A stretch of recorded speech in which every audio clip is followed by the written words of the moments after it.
Berjalannya sidang tadi lancar, pemanggilan saksi saya dan istri, tapi tadi karena sehubungan waktu, jadi yang bela sebagai saksi belum dilanjutkan, ditunda ya Pak ya? Ya, 1 minggu.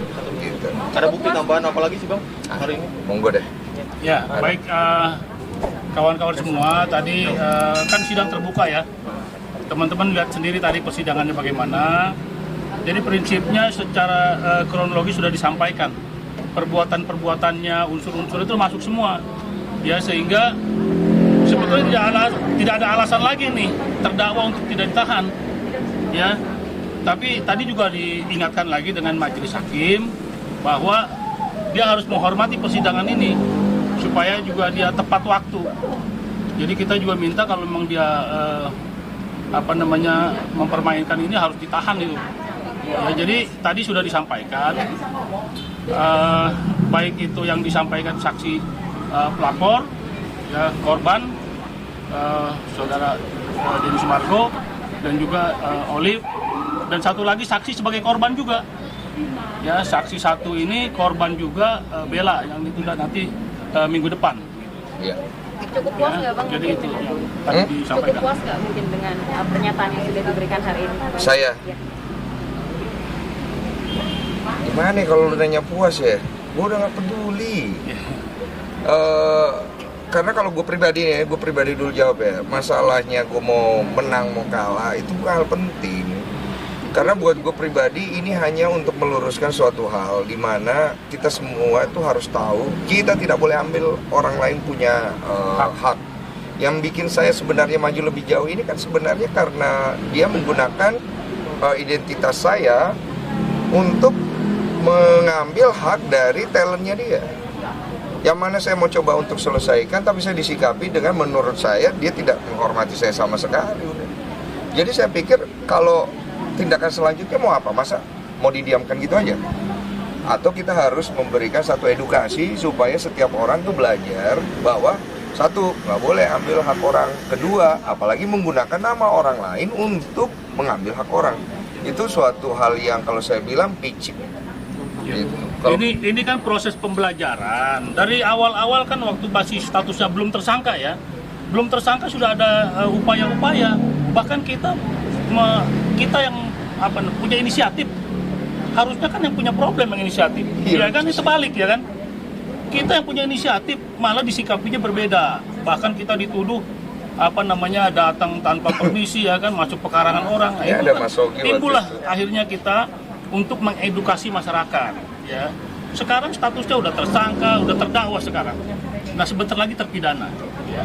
Inilah yang tadi kita sampaikan. Jangan Pak, jangan bilang begitu. Takutnya nanti pengacaranya bilang Bapak ini mungkin. Ya, artinya sekarang ini sudah ada kebijakan. Artinya dia tidak ada cuma tahanan kota, ya kan?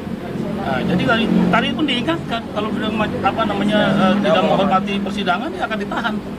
Gitu. Udah diingatkan oleh majelis hakim. Ya tadi udah disampaikan banyak oleh saksi korban dan semua kawan-kawan juga melihat ya persidangan itu terbuka. Iya. Bang, terkait soal total kerugian tadi sempat dipermasalahkan masalah di BAP hanya 544 juta total kerugian, sedangkan Abang mengaku 700. Iya. Bukan, jadi gini, masalah itu memang ada penggelapan yang memang secara separuhnya dilaporkan. Ada yang murni.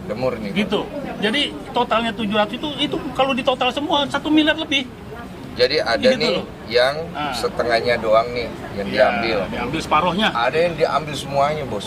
Nah, itu gitu. yang tadi gua nggak sebut. Masa yang diambil semuanya itu nggak disebutkan sama dia.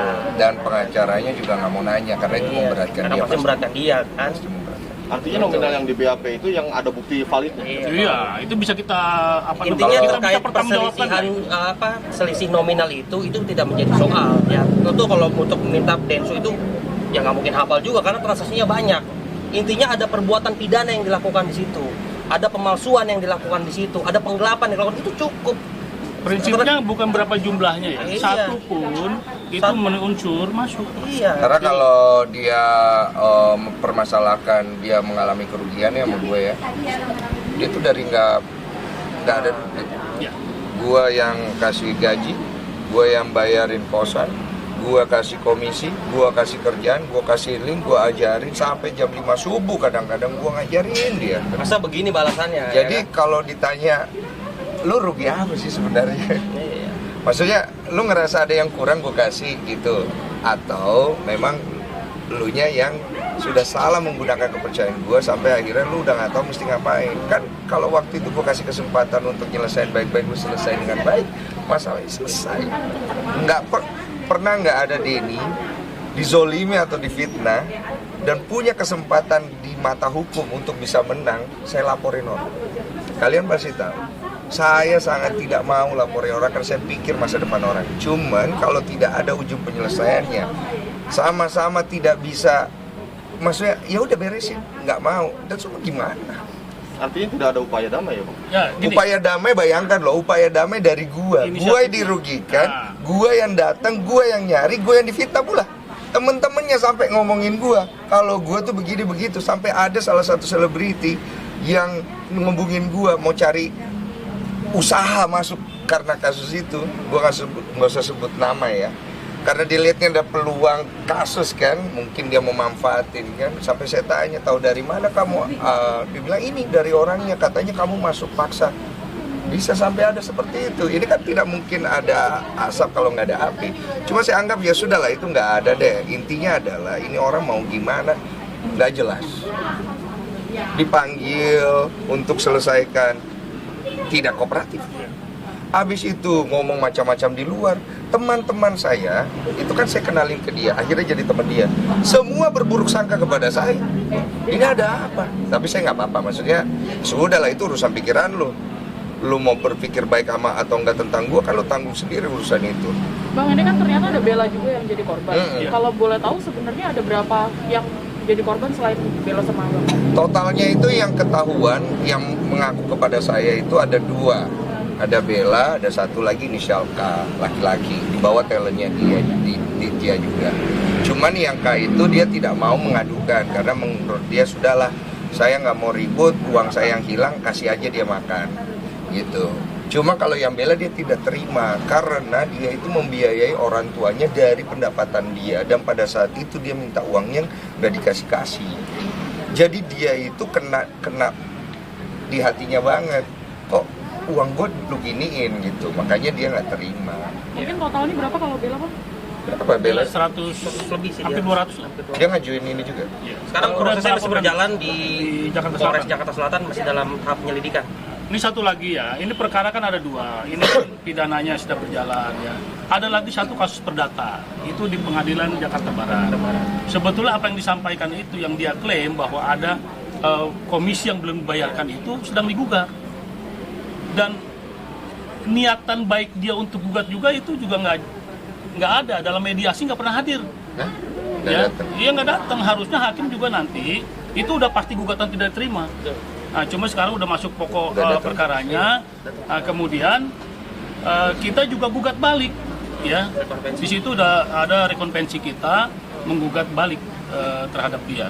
Ini sedang berjalan prosesnya. Ya udah pembuktian, sebentar lagi saksi juga. Ya, jadi jelas di situ kalau bicara tadi masalah angka-angka tadi yang dia klaim nggak ada komisi yang dibayarkan, itu perdatanya ada. Harusnya itu disampaikan di pengadilan negeri Jakarta Barat. Itu. Kalau berkaitan dengan selisih, intinya kalau di sini ada berkaitan dengan pasal 263 dan 372-nya. Iya. Ini lain Itu ya. soal dengan selisih itu. Intinya ada perbuatan yang dilakukan. Iya. Tuh. Artinya setiap perjanjian kontrak klien abang itu abang tidak membaca ya bang ya? Gue sebenarnya baca, tapi ada beberapa yang dia tidak setorkan, gue nggak bisa baca lah, orang barangnya kagak ada ya. Terus kemudian dia kan sempat ngomong, saya sempat nanya sama dia, udah dibaca kontraknya Dit, gitu kan, udah cek yakin, bener yakin. Nah itu adalah salah satu bentuk tes saya sebenarnya, karena kan saya kontak langsung klien, masa saya nggak tahu harganya berapa. Begitu dia sign bikin pemalsuan dan penggelapan itu, saya langsung bilang kena kau, karena saya tahu waktu dia mau menikah itu celahnya udah ada. Kan saya dekat, masa kita nggak tahu, ya kan? Nah, saya lihat, saya ulur, saya bilang mana kontraknya? Belum, ini soalnya begini, pandemi begini. Oke, kerjaan berikutnya kena lagi. Akhirnya dia ulangi terus karena dia rasa saya mungkin percaya dan saya nggak tahu sama sekali. Tapi saya belum temukan bukti. Buktinya baru ketemu pas istri saya, baru saya akhirnya bisa bicara. Karena kalau nggak ada bukti, saya menzolimi nama orang. Itu kan saya nggak mau, saya pernah digituin. Saya tunggu buktinya ada. Gitu. Jadi trauma nggak sih bang mungkin? Trauma pastilah, cuma kan nggak apa-apa. Karena manajer. Hati-hatilah. Karena menurut saya rezeki yang hilang itu bukan sesuatu hal yang kita harus takut. Karena Tuhan akan ganti pasti. Yang penting kita di jalan jujur, jangan kita ambil harta orang atau apa yang bukan milik kita. Karena itu nanti kita kena turun-temurun gitu. Saya mah yang penting ya udah, kalau kamu mau ambil, nggak usah ambil kayak gitu, minta, masa kita nggak mau kasih kalau buat tujuan yang benar. Toh selama ini kerja sama gue juga, gue selalu ngasih gitu, bantu keluarganya yang mungkin dia tidak akui. Dan nggak penting juga, maksudnya gue bantu, nggak penting. Kita itu menolong orang kan bukan untuk dipuji, tapi kita menolong orang karena ada asas kedekatan dan rasa sayang. Bang, berarti sekarang untuk urusan pekerjaan semua dihandle istri? Iya, saya sih masih. Cuman istri saya bantu-bantu dia keuangan karena saya nggak pernah catat. Saya itu terlalu percaya orang. Ya mungkin kalau dibilang emang tutup mata. Jadi kalau uangnya diambil, saya itu biasanya ya udahlah. Belain Lagi dong tentang podcast abang nih yang dianggap keramat, abang bertanggung Oh iya, nanti dulu. Kita selesaikan dulu ini. Tapi Ada lagi nggak? untuk proses Densu manajemen sendiri mungkin seperti apa sih bang sekarang? Sekarang itu sudah jadi PT. Jadi semenjak istri saya datang, strukturnya jadi benar semua. Dilegalitaskan, terus kemudian karyawan semua ada terdaftar, ada BPJS-nya semua, ada kesehatannya dan lain-lain, sesuai aturan. Tapi sebelum istri saya datang, itu tidak bagus. Tadinya saya meminta mantan manajer saya untuk melakukan hal itu. Saya berharap dia bisa, tapi ternyata dia tidak melakukan itu aja sih. Berarti bisa dibilang sekarang lebih mempercayai atau lebih nyaman kerja bareng sama istri? Iya, karena jatuhnya benar. Ada bayar pajaknya, ada ininya, ada itunya. Saya nunggak pajak loh gara-gara dia. Banyak saya bayar kemarin. Iya. Sudah selesai Ini tadi juga pajak. harus diungkapkan itu. Udah selesai. Sudah selesai, Sudah tapi saya selesaikan bayar. atas perbuatan dia juga. Soalnya saya ini hidup nggak mau aneh-aneh. Kita lurus-lurus aja. Oh, kan? Bang, abang tadi di persidangan abang bilang tidak memikirkan masalah nominal uang.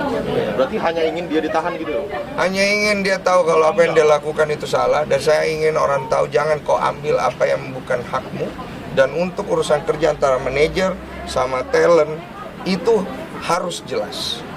Kalau memang tidak jelas, yang manajer jangan mau kerja di situ, yang talent juga jangan mau di situ. Sama-sama enak. Dan banyak sekali masalah seperti ini terjadi sebenarnya di dunia entertain. Cuma atas asas kasihan, akhirnya tidak ditindaki, orang itu nipu lagi.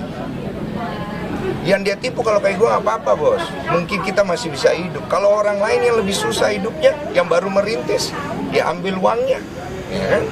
Gitu. Tapi berharap nominal itu kembali nggak sih bang? Atau Sejauh ini hati saya ikhlas. Karena buat saya sudahlah, itu bukan rezeki saya lagi, itu udah hilang. Sudah Oke. ada, tapi pernah ada permintaan maaf dari pihak Itu tidak ada. sampai sekarang Kalau bang? ada mungkin hati saya terketuk ya. Sampai sekarang Karena Lewat. sudah lewat. Kesempatan Mas sudah aja lewat, lewat. udah nggak ada Emang ada lagi. minta maaf lagi ya? Sekarang tidak bertanggung jawab secara Berarti hukum. udah tidak ada permintaan maaf lagi bang, maksudnya bukan permintaan Sekarang maaf. ini Hal dipersoalkan. ini kan sudah proses. Dia Sudah bertanggung jawabkan susah. secara hukum.